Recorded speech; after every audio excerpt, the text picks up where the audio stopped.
প্রিয় দর্শক, আপনাদের স্বাগতম। শুরু করছি কুমিল্লা ৪ আসনের জাতীয় সংসদ নির্বাচন সংক্রান্ত গুরুত্বপূর্ণ একটি আপডেট নিয়ে।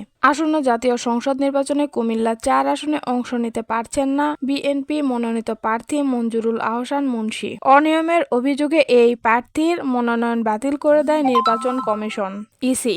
গত ১৭ জানুয়ারি বিকেলে কুমিল্লা ৪ আসনের এই সিদ্ধান্ত ঘোষণা করা হয়। মনোনয়ন বাতিলের পর প্রার্থিতা ফিরে পেতে নির্বাচন কমিশনের সিদ্ধান্তের বিরুদ্ধে হাইকোর্টে রিট করেন বিএনপির প্রার্থী মঞ্জুরুল আহসান মুন্সী। বিষয়টি পরবর্তীতে গড়ায় দেশের সর্বোচ্চ আদালত ও আপিল বিভাগে। রোববার ১ ফেব্রুয়ারি সকালে প্রধান বিচারপতির নেতৃত্বাধীন আপিল বিভাগ লিভ টু আপিল খারিজ করে দেন।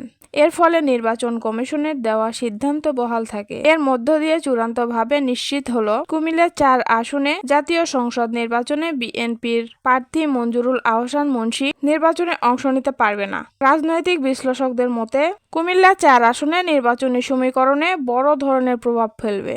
একই সঙ্গে এই নির্বাচনী আইন প্রয়োগে নির্বাচন কমিশন ও আদালতের কঠোর অবস্থানের একটি দৃষ্টান্ত হিসেবে দেখা যাচ্ছে। এদিকে প্রার্থী তালিকায় এই পরিবর্তনের ফলে কুমিল্লা ৪ আসনে অন্য প্রার্থীদের প্রচারণা আরও জোরদার হতে পারে বলে ধারণা করা হচ্ছে।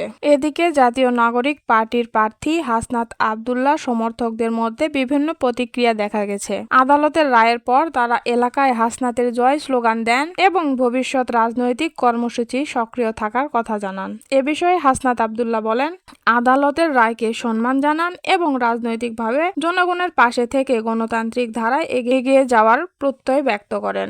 এই ছিল কুমিল্লা ৪ আসন সংক্রান্ত সর্বশেষ আপডেট। এমন আরও গুরুত্বপূর্ণ রাজনৈতিক খবর পেতে আমাদের সঙ্গেই থাকুন।